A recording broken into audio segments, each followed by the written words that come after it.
الحمد لله نحمده ونستعينه ونستغفره ونؤمن به ونتوكل عليه ونعوذ بالله من شرور أنفسنا ومن سيئات أعمالنا من يهده الله فلا مضل له ومن يضلله فلا هادي له ونشهد أن لا إله إلا الله وحده لا شريك له ونشهد أن سيدنا ومولانا محمدا عبده ورسوله أما بعد قال الله تبارك وتعالى في القرآن المجيد والفرقان الحميد أعوذ بالله من الشيطان الرجيم بسم الله الرحمن الرحيم أفحسبتم أنما خلقناكم عبث وأنكم إلينا لا ترجعون وقال النبي صلى الله عليه وسلم إن من أكمل المؤمنين إيمانا أحسنهم خلقا وألطفهم بأهله أو كما قال عليه الصلاة والتسليم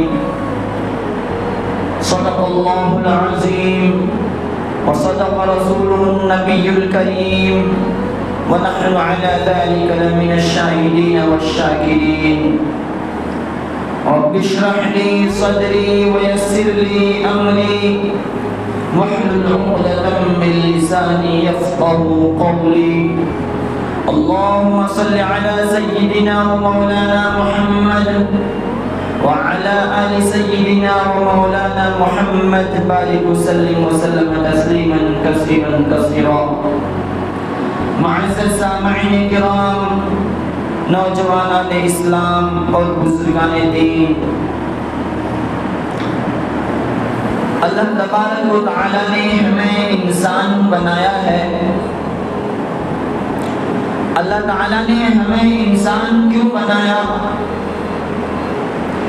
اس دنیا میں ہمیں عقل و شعور، فہم و فراست دے کر کیوں پیدا فرمایا؟ ہماری رہبری اور رہنمائی کے لیے انبیاء کرام کو مبعوث کیوں فرمائے؟ کتابیں کیوں نازل فرمائیں؟ آج ہم اس مقصد کو بھلا بیٹھے ہیں۔ آج ہم اپنی پیدائش کے مقصد، اپنے عقل و شعور کا مقصد، انبیاء کرام کے اس دنیا میں مبعوث کیے جانے کا مقصد، کتابوں کے اس دنیا میں نازل کیے جانے کے مقصد کو بھلا بیٹھے ہیں اور صرف جی رہے ہیں جیسا جانور جی رہا ہے۔ اگر ہمارا کوئی مقصد بھی ہے تو ایسی مقصد جو ہمیں کام آنے والی نہیں۔ اس مقصد سے تو میرے دوستو ہر ایک جیتے ہیں۔ آج اصل ہم میں سے اکثر لوگوں کا مقصد اگر جینے کا ہے، 99% لوگوں کو اگر جینے کا اس دنیا میں مقصد ہے تو صرف ہے اپنی ذات کے لیے، اپنی اولاد کے لیے، اپنی نام و نمود کے لیے، شہرت و عزت کے لیے، عہدہ و منصب کے لیے صرف ہم جی رہے ہیں۔ نہیں جی رہے ہیں تو کس کے لیے؟ جس کے لیے اصل ہمیں جینا تھا۔ یہ زندگی ہمیں بندگی کے لیے ملی تھی، یہ زندگی ہمیں برائے زندگی دنیا کمانے کے لیے اللہ تعالیٰ نے ہمیں نہیں عطا فرمائی۔ بڑی افسوس کی بات ہے، اور ہم اس میں مگن ہیں، مزے کر رہے ہیں، ذرا بھی ہمیں فکر نہیں ہے کہ اللہ تعالیٰ نے ہمیں جس مقصد سے اس دنیا میں بھیجا گیا ہے اس مقصد میں ہم کتنا چل رہے ہیں، ہماری زندگی کی کتنی اوقات اپنے اصل مقصد میں لگ رہے ہیں، ہماری کتنی مال و دولت اصل مقصد میں لگ رہے ہیں، ہماری اعلیٰ اولاد کس کے پیچھے چل رہی ہیں، ہم نے اپنے اعلیٰ اولاد کو کون سی تعلیم دے رہے ہیں، اس میں ہمیں ذرا برابر فکر نہیں ہے، کیونکہ ہمارے ذہن و دماغ میں اسلام دشمن کی جو سازشیں ہیں، جو کوششیں ہیں، وہ بالکل رچ جچ چکی ہیں، بس چکی ہیں۔ اسلام مخالف ہمیں جس سمت لے جانا چاہتی ہیں، اپنی معاملات کے اعتبار سے، رہن سہن کے اعتبار سے، کاروبار کے اعتبار سے، ہر اعتبار سے اسی کے طریقے پر ڈال چکے ہیں۔ ہمارا زندگی میں ہر چیز غیروں کا آ چکا ہے میرے دوست۔ بڑی افسوس کی بات ہے، ہمیں اصل مقصد کو سمجھ کر اس دنیا میں جینا ہے، اور وہی اصل کامیابی ہے۔ افحسبتم انما خلقناکم عبثا، کیا تمہارا خیال یہ ہے، تمہارا گمان یہ ہے، تم یہ سوچتے ہو انما خلقناکم عبثا کہ تمہیں اس دنیا میں بیکار پیدا کیا گیا ہے؟ تو میرے دوست ایسا ہرگز نہیں ہے، تمہارے خیال بالکل غلط ہے، بالکل بیکار ہے۔ وَأَنَّكُمْ إِلَيْنَا لَا تُرْجَعُونَ، گویا کہ اس میں دھمکی دی جا رہی ہے۔ جس طرح مثال کے طور پر جس طرح اگر ہم میں سے کسی کا بیٹا کوئی بات نہ مانے، دن بھر باہر پھرتا رہے تو ہم یہ کہتے ہیں کیا شام کو تمہیں گھر میں نہیں آنا؟ شام کے نہیں تو بھی ایک نہ ایک دن تجھے گھر میں آنا ہی پڑے گا، اپنے باپ کے چنگل سے تو بچ نہیں سکتا۔ ہم صرف دھمکاتے ہیں، محاورہ چلتا ہے، کہتے ہیں کہ اپنے چاہے کام کرنے والے کو، اپنے اولاد کو، بھائی بہن کو اگر کوئی غلطی کر لے، ہمارے ہاتھ سے بھاگ جائے، دن بھر پھرتا رہے تو اسے کہتے ہیں کیا تجھے شام کو نہیں آنا؟ یا ایک نہ ایک وقت تجھے تو آنا ہے گھر میں۔ پھر ہم اس وقت تیرا پورا حساب و کتاب لیں گے، تجھے کیا کیا، کیا غلطی کی۔ تو میرے دوستو، گویا کہ اللہ تبارک و تعالیٰ اسی طرح ہمارا عقل ٹھکانے میں لانا چاہتے ہیں۔ وَأَنَّكُمْ إِلَيْنَا لَا تُرْجَعُونَ، اور کیا تمہیں ہمارے پاس نہیں آنا ہے؟ تو یقین ہے میرے دوستو، یہی ایک چیز ہے جو تمام لوگوں کے درمیان مسلم ہے، چاہے وہ کسی بھی مذہب کا ہو، کسی بھی ریلیجن کا ہو، کیسا بھی اس کا سوچ ہو، کیسا بھی تصور ہو، لیکن اس میں سب کا تصور، سب کا سوچ، سب کا عقیدہ ایک ہے کہ ایک دن تو یہ دنیا چھوڑ کر کے جانا ہے۔ اس میں سب ایک ہیں، اس میں کسی کا اختلاف نہیں ہے۔ وَأَنَّكُمْ إِلَيْنَا لَا تُرْجَعُونَ، اور کیا تمہیں ہمارے پاس لوٹ کر نہیں آنا ہے؟ جانا ہے، جا کر کے کیا کرنا ہے؟ بڑے بڑے ناشتے ملیں گے، کھانے ملیں گے، کیا ہم سسرال یا پھر نانی کا گھر یا دادی کا گھر جائیں گے؟ نہیں میرے دوستو، ہمارے ایک ایک وقت کا، ایک ایک سیکنڈ کا، ایک ایک گھڑی کا حساب ہوگا۔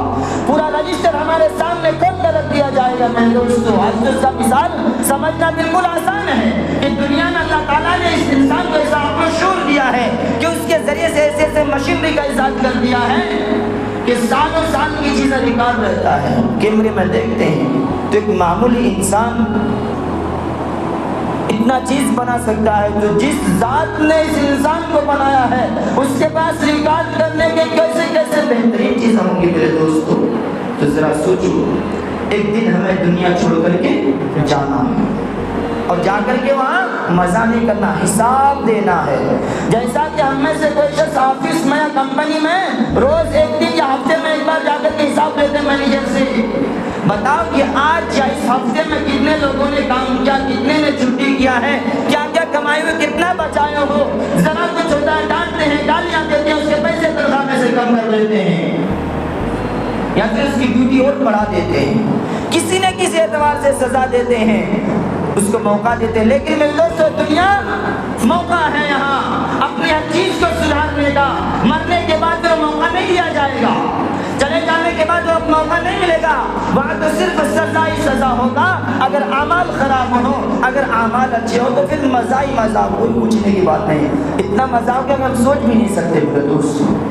تو دنیا میں عیش و عشرت کی جگہ نہیں بنانی ہے، یہ دنیا میں اپنی آخرت کو جگہ بنانی ہے۔ جو اصل کام ہے ہمارا اس دنیا میں آنے کا میرے دوستو، اصل کام کیا ہے کہ اس دنیا میں رہ کر کے اپنے عبادات اور معاملات کو درست کر کے اپنی آخرت کو بنانا۔ مختصراً ایک بزرگ نے فرمایا ہے کہ عبادت کر کے اپنے رب کو راضی کر لو، اطاعت کر کے اپنے نبی کو راضی کر لو، اور خدمت کر کے مخلوق کو راضی کر لو۔ یہ تین کام کر لو، بس تمہارے بلے بلے مزے ہی مزے۔ کیا کرنا ہے؟ عبادت کر کے رب کو راضی کرنا ہے، اطاعت کر کے نبی کو راضی کرنا ہے، اور اخلاق کی خدمت کر کے مخلوق کو خوش رکھنا ہے۔ پھر تو ہمارا جو کام کر کے چلا گیا اس کا مزہ ہی مزہ ہے۔ اللہ کا جب جو تقاضا آئے اس تقاضے پر اتر جانا، یہی عبادت ہے۔ عبادت کوئی الگ سے نہیں ہے، کوئی ہمیں الگ سے چیز نہیں بتائیں گے۔ نماز کا موقع ہے، نماز پڑھ لیے، صدقات کا، زکوٰۃ کا، حج کا، یا پھر کسی بھی اعتبار سے اللہ تبارک و تعالیٰ کی طرف سے جو تقاضا آئے اس تقاضے کو ہم مانگے سرنیاز تسلیم کر لیں، وہی عبادت ہے۔ کوئی الگ سے عبادت بنائے نہیں، اس کی پلاننگ نہیں کیا جاتا، اس کے لیے میٹنگیں نہیں کی جاتی میرے دوستو۔ کھلی کتاب ہے ہمارے سامنے، عبادت کیا کیا چیز ہے۔ ہدایت ہماری زندگی کا ہر گوشہ